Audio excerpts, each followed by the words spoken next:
अहम खबर से 27वीं आईनी तरमीम की कौमी असम्बली से भी मंजूरी मुतवक्के है।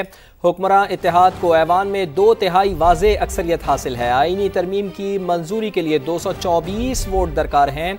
हुक्मरान इत्तेहाद के पास 237 अरकान की अक्सरियत मौजूद है। सेनेट पहले ही आईनी तरमीम की मंजूरी दे चुकी है। ज़राए के मुताबिक 27वीं आईनी तरमीम की शिकों में इजाफे की तजवीज़ है।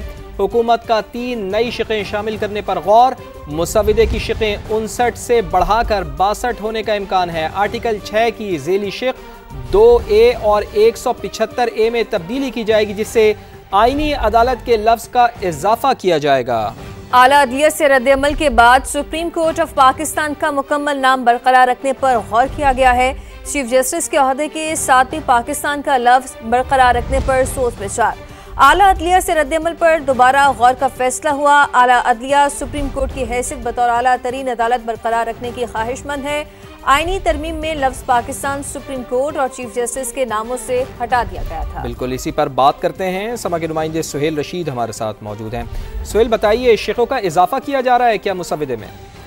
जी फाद, ऐसा ही है। ज़राए ने इस बात की तस्दीक किया है कि आला अदलिया से कुछ रद्द-ए-अमल और कुछ इनपुट जो है 27वीं तरमीम पर दिया गया है और उसमें ये कन्वे किया गया एग्जीक्यूटिव को कि सुप्रीम कोर्ट ऑफ पाकिस्तान ही रहनी चाहिए। ये पाकिस्तान पूरे की सुप्रीम कोर्ट है और फिर चीफ जस्टिस के टाइटल के साथ भी पाकिस्तान का नाम शामिल रखा जाना चाहिए। साथ ज़राए का ये भी कहना है कि सुप्रीम कोर्ट की जो एक बालादस्त तमाम आला तरीन अदालत की पोजीशन थी उसको भी बरकरार रखने की ख्वाहिश का इजहार किया गया था। ये तमाम तर तजावीज़ जो है वो पहुँचाई गई हैं, जिसके बाद इन पर गौर फिक्र किया जा रहा है कि इनको आप 27वीं तरमीम में ही शामिल किया जाए, क्या इन नई शिकों को शामिल करने के बाद। और साथ ही फिर एक जो आर्टिकल 6 का मामला था कि आइन से संगीन गद्दारी का जो मामला होता है, उस पर पहले जो आइन है उसमें लिखा हुआ है और 27वीं तरमीम में जो शामिल किया जा रहा था उसमें एक चीज़ शामिल नहीं थी कि आइनी अदालत का जिक्र नहीं था। यानी पहले ये वाज़े तौर पर आइन पाकिस्तान में शामिल था कि आर्टिकल 6 की खिलाफ वर्जी अगर होती है तो उसको इंडोर्स कोई भी सुप्रीम कोर्ट नहीं करेगी या कोई आइनी अदालत नहीं करेगी। लेकिन ये जो वफाकी आइनी अदालत बन रही थी, इसका नाम मिसिंग था, उस पर भी ये पाबंदी होगी कि आर्टिकल 6 की खिलाफ वर्जी को